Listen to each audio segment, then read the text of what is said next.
नमस्कार, स्वागत है आपका कंज्यूमर अड्डा में। मैं हूं आपके साथ दीपाली नंदा और आज कंज्यूमर अड्डा में हम आपके लिए लेकर आए हैं एक ऐसा टॉपिक जो हर किसी की जुबान पर है। हर जगह इसी की ही चर्चा हो रही है, खास तौर पर अगर हम जॉब सेक्टर की बात करें। और ये टॉपिक है एआई। इसलिए हम डिस्कस कर रहे हैं क्योंकि हम देख रहे हैं कि एक बार फिर से अमेरिका की बड़ी टेक कंपनियों में छटनी का दौर तेज हो गया है।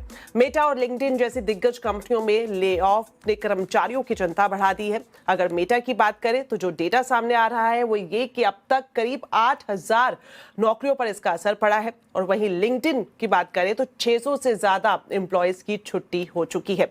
एक डेटा आपके पास हम लाना चाहेंगे, आपके सामने स्क्रीन पर आप देखेंगे। और ये जो डेटा है ये layoffs.fyi का है और ये डेटा कहता है कि साल 2026 में अब तक 147 कंपनियों में छटनी देखने को मिली है। और इसकी छटनी का असर कितने लोगों पर पड़ा है ये आंकड़ा भी यहाँ पर बताया गया है, जो कि 1 लाख का है। ये ट्रेंड साफ तौर पर दिखाता है कि टेक इंडस्ट्री में तेजी से बदलाव हो रहा है और जहां अब टेक कंपनियां एआई फर्स्ट मॉडल की तरफ बढ़ रही हैं। कम लोग ज्यादा एआई वाला कॉन्सेप्ट इन टेक कंपनियों की तरफ से तेजी से अपनाया जा रहा है। और यहाँ पर मैं आपको बताना चाहूंगी कि ये जो एआई की आंधी है अब सिर्फ ग्लोबल टेक कंपनियों तक ही सीमित नहीं है, बल्कि इसका सीधा प्रभाव हम देख रहे हैं भारतीय आईटी सेक्टर पर भी देखने को मिल रहा है। बड़े आईटी हब्स देश के जैसे कि बंगलुरु, हैदराबाद और पुणे, जो लंबे समय से भारत की टेक ग्रोथ का एक बेस रहे हैं, स्ट्रॉन्ग बेस रहे हैं, अब वहां की कंपनियों में हायरिंग के हिसाब से स्लो डाउन देखने को मिल रहा है। वहीं दूसरी तरफ अगर हम सैलरी ग्रोथ की बात करें तो इस पर भी ब्रेक लगने जैसी स्थिति बनती हुई दिखाई दे रही है। आखिर क्यों? वजह यह है कि कंपनियां अब कॉस्ट कटिंग और एफिशिएंसी पर ज्यादा फोकस कर रही हैं। कई बड़ी कंपनियां नई भर्ती को या तो पूरी तरह से रोक रही हैं या फिर काफी रिस्ट्रिक्टेड अप्रोच के साथ आगे बढ़ रही हैं। और इससे ये देखने को मिल रहा है कि जो पूरा जॉब मार्केट है उसमें कहीं ना कहीं एक अनिश्चितता का माहौल है। और यहाँ पर अब हम साफ जिस तरह के आंकड़े सामने आ रहे हैं उससे हम कह सकते हैं कि जो आर्टिफिशियल इंटेलिजेंस है वो सिर्फ चैटबॉट या फिर टेक्नोलॉजी की चर्चा तक ही नहीं रह गया है। एआई अब hiring, coding, customer service, content creation, data analysis और डिसीजन मेकिंग तक पहुंच चुका है। दुनिया भर की बड़ी एआई कंपनियां इस पर बड़ा इन्वेस्टमेंट भी कर रही है। इन सभी स्थिति को देखते हुए, इन आंकड़ों को देखते हुए बड़ा सवाल अब यही है कि क्या आर्टिफिशियल इंटेलिजेंस जॉब सेक्टर में इंसानों के लिए मददगार साबित होगा या फिर नौकरियों के हिसाब से सबसे बड़ा चैलेंजर साबित होगा। क्योंकि हम देख रहे हैं अक्सर जॉब सेक्टर की बात करें कि फ्रेशर्स में भी चिंता है, मिड लेवल एम्प्लॉयज प्रेशर में है और वही कंपनियां एफिशिएंसी की दौड़ में है। तो क्या आने वाले समय में डिग्री से ज्यादा एआई स्किल्स की वैल्यू होगी? क्या ट्रेडिशनल जॉब्स खत्म हो जाएंगी? तो ढेरों सवाल है जो एआई के आसपास घूम रहे हैं, खासतौर पर अगर हम जॉब सेक्टर की बात करें। इन्हीं सवालों के जवाब लेंगे। हमारे साथ अब एक खास पैनल जुड़ रहा है। इंट्रोड्यूस मैं आपको करवाती हूं। हमारे साथ आज शो में मौजूद हो रहे हैं tech and AI expert doctor Kanishk Agarwal और साथ ही हमारे साथ शामिल होंगे ऑरिसर्व एआई के को फाउंडर माज अंसारी और ग्लोबल हंट के एमडी सुनील गोयल भी हमारे साथ चर्चा में आज शामिल हो रहे हैं। आप सभी का बहुत बहुत स्वागत है। तो सबसे पहले सुनील जी, आपसे ही मैं शुरुआत करना चाहूंगी चर्चा की। जिस तरह से आपने भी सुना होगा, जो तमाम आंकड़े मैंने अपने दर्शकों के सामने रखे हैं कि किस तरह से जो ग्लोबल टेक कंपनियां हैं वहां पर हम देख रहे हैं लगातार ले ऑफ्स बढ़ते हुए दिखाई दे रहे हैं और असर अब भारत में भी देखने को मिल रहा है। ये जो आंकड़ा है, क्या ये वाकई ही एक सच्चाई है या फिर आपको लगता है कि अभी भी हम इसको थोड़ा सा अंडर एस्टिमेट करते हुए ओवर हाइप का नाम दे सकते हैं? नहीं, मुझे लगता है कि धन्यवाद पहले तो मुझे शो में बुलाने के लिए।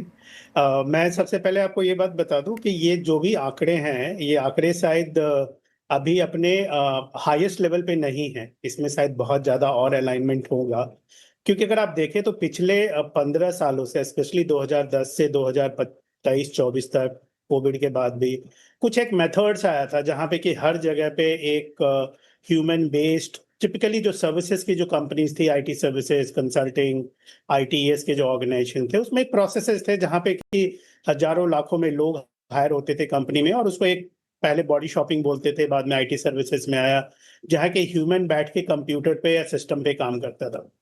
तो ये अगर वो इंडस्ट्री को अगर आप देखें स्पेसिफिकली, तो अभी जितनी भी कंपनीज में अगर आप ले ऑफ देखेंगे तो 80 to 90% वैसी ही कंपनीज हैं जो आईटी आईटीएस की है। चाहे वो सोशल मीडिया हो, ई-कॉमर्स हो, पेमेंट हो, एनालिटिक्स हो, इस तरह की कंपनीज़ है। जहाँ पे कि जो भी एक्टिविटीज़ मैनुअल लेवल पे होती थी, उस एक्टिविटीज़ को अब धीरे-धीरे करके एआई उसको रिप्लेस कर रहा है। एफिशिएंसी ला रहा है। रिप्लेस इन द सेंस करना तो सही वर्ड नहीं है, एफिशिएंसी ला रहा है। इन द सेंस कि ह्यूमन को और ज़्यादा स्मार्ट जॉब करना पड़ेगा। अब वो ह्यूमन इसमें सर्वाइव करेंगे जो एआई यूज़ करते हैं, और वो एम्प्लॉइज़ या वो रिसोर्सेज़ शायद इस अपनी जॉब्स को नहीं सस्टेन कर पाएँगे जो एआई यूज़ नहीं करते हैं। तो इसमें 2 तरह के कैटेगरी को डिफाइन करना पड़ेगा। और तीसरा अगर आप देखें, तो वो इंडस्ट्री जहाँ पे भी मैनुअल वर्क होता है, यानी कंस्ट्रक्शंस है, लॉजिस्टिक्स है, सप्लाई चेन है, इंफ्रास्ट्रक्चर्स हैं, ऑटोमोबाइल है, जितने भी इंडस्ट्री हैं, बहुत सारी इंडस्ट्री हैं, टेलीकॉम, वो उन सारी इंडस्ट्रीज में आप ले ऑफ नहीं देखेंगे, क्योंकि एआई मैनुअल वर्क को रिप्लेस नहीं करता है। ये सिर्फ सिस्टम बेस्ड जो वर्क है, जो कि बैठ के लोग कंप्यूटर पे 8-9 घंटे कुछ डेटा या कुछ इंफॉर्मेशंस को अलाइन करते थे, वो रिप्लेस हो रहा है। अगर आप कॉर्पोरेट या फंक्शन लेवल पे देखें तो मार्केटिंग में टीम रिड्यूस होगी, बट सेल्स की टीम की एफिशिएंसी बढ़ जाएगी, क्योंकि सेल्स इस एआई के थ्रू ये एनालाइज कर पाएगा कि कहाँ पे कितने सेल्स, क्या प्रोडक्ट कैपेबिलिटी है। उनको एक बैकएंड एनालिसिस बहुत जल्दी-जल्दी हैंडी मिलेगा, कंज्यूमर बिहेवियर बहुत हैंडी मिलेगा। तो वहाँ पे शायद मुझे लग रहा है कि उनकी सेल्स एफिशिएंसी बढ़ेगी, लोग बढ़ेंगे, प्रोडक्ट अलाइनमेंट होगा। तो इसका एक प्लस और माइनस दोनों है अगर आप देखें तो। वैसे जो भी इंडस्ट्री में डिस्ट्रप्टिव टेक्नोलॉजीज आती हैं, उसका प्लस ज़्यादा होता है, माइनस थोड़ा कम होता है। क्योंकि हमारी कंट्री भी बहुत सारे लोग हैं जो आईटी आईटीएस के इंडस्ट्री में काम करते हैं, और पूरे पूरे कंट्रीज में देखा जाए तो पचासों लाख लोग हैं जो इस इंडस्ट्री के ऊपर डायरेक्ट इनडायरेक्ट तरीके से डिपेंडेंट हैं। तो वहाँ एक इम्पैक्ट तो आएगा, बट हमारे कंट्री में एक बहुत ही ज़्यादा बेहतर चीज़ है, जब आरपी आया था, रोबोटिक प्रोसेस ऑटोमेशन, उस समय भी शायद हल्का-फुल्का ये लगा था कि ये सब कुछ रिप्लेस करेगा, बट फिर धीरे-धीरे लोगों ने उसके ऊपर सुप्रीमेसी ले आई। उसी तरह मुझे लगता है कि एआई में जो भी डिस्ट्रप्शंस आ रहे हैं, ये इनिशियल है, इसके नंबर और भी बढ़ेंगे। बट बहुत सारे लोग हैं जो एआई स्किल्स में ट्रेंड होके, उसकी क्या रिक्वायरमेंट है, इंडस्ट्री को क्या रिक्वायरमेंट है, एआई को हेल्थ केयर में कैसे यूज़ करेंगे, एआई को इंफ्रास्ट्रक्चर में कैसे यूज़ करेंगे, मैन्युफैक्चरिंग में कैसे यूज़ करेंगे, ई-कॉमर्स में। तो वहाँ-वहाँ जो-जो लोग अपने को स्किल करते जा रहे हैं उस एरियाज़ में, अपने आप को ट्रेन कर रहे हैं, और उसके लिए ज़्यादा 25% और आपको स्किल चाहिए, और आप एआई इंडस्ट्री के लिए रेडी हो। तो वहाँ पे अगर आप जो-जो लोग एक्वायर करते जा रहे हैं स्किल्स को, मुझे लग रहा है वहाँ मार्केट में उनकी प्लेसमेंट भी हो रही है, डिमांड भी बढ़ रही है, सैलरी भी बढ़ रही है।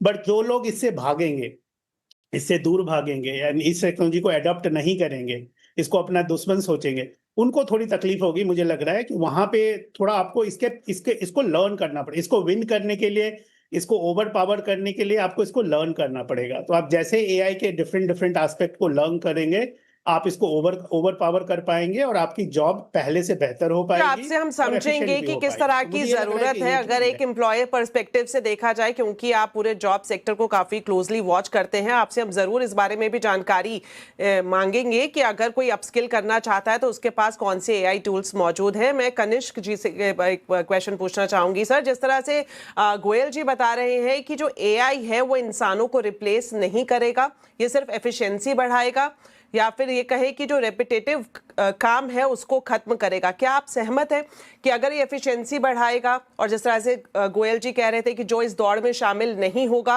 वो पीछे रह जाएगा, आपकी क्या राय है? आप किस तरह से इस पूरे एआई सिनेरियो को देखते हैं?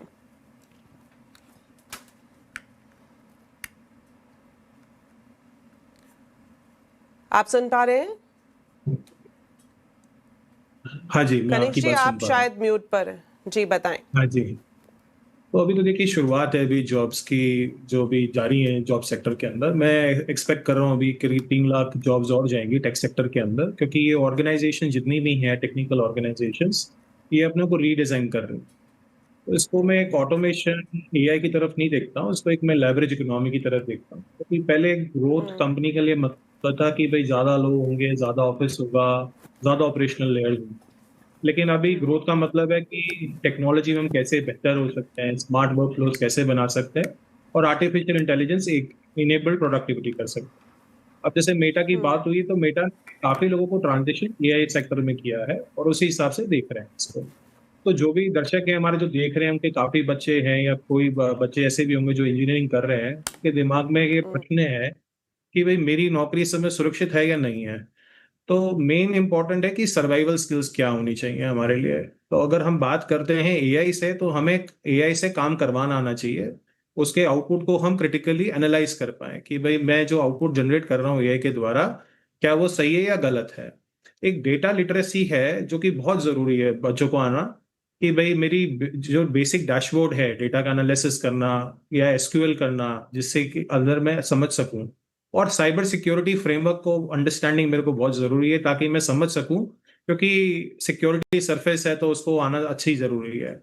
अब सिस्टम थिंकिंग लेवल पे जैसे आप इंफ्रास्ट्रक्चर में काम कर रहे हैं या हेल्थ केयर में काम कर रहे हैं जैसे सुनील जी कह रहे थे, तो सिस्टम लेवल थिंकिंग को आप रिप्लेस नहीं कर पाएंगे एआई के द्वारा, राइट। आपको समझना पड़ेगा कि किस दर में किस तरह का काम कर सकता हूँ और ये काम करने लायक भी है या नहीं है। तो जो डोमेन एक्सपर्टीज है उसके साथ अगर मैं एआई का इस्तेमाल करूं तो मैं बहुत अच्छा एक रिसोर्स बन सकता हूँ एक कंपनी के लिए, क्योंकि उसको फायदा मिल पाएगा। बाकी प्रीमियम स्किल्स तो हैं ही, अगर आप एआई एमएल इंजीनियरिंग में हैं, क्लाउड में हैं, एआई गवर्नेंस में हैं, तो उन स्किल्स पे बिल्ड कीजिए। तो मैं सुनील जी की इस बात से एग्री करता हूँ कि जो फंक्शनल स्किल्स हैं, जहां पर रेडंडेंट स्किल्स हैं, जो मिडिल लेवल मैनेजमेंट की स्किल्स हैं, जहां पर कुछ नया नहीं है, वो सारी स्किल्स रिप्लेस हो जाएंगी एआई द्वारा, क्योंकि वो एक आसान होगा एआई के लिए सीखना उसको, तो वो रिप्लेस जल्दी कर देंगे। लेकिन अगर आपके अंदर एक डोमेन एक्सपर्टीज है तो आप डोमेन एक्सपर्टीज को एआई सीखिए, तो और दोनों को मिला के चलिए तो आपकी जॉब बहुत सुरक्षित रहेगी।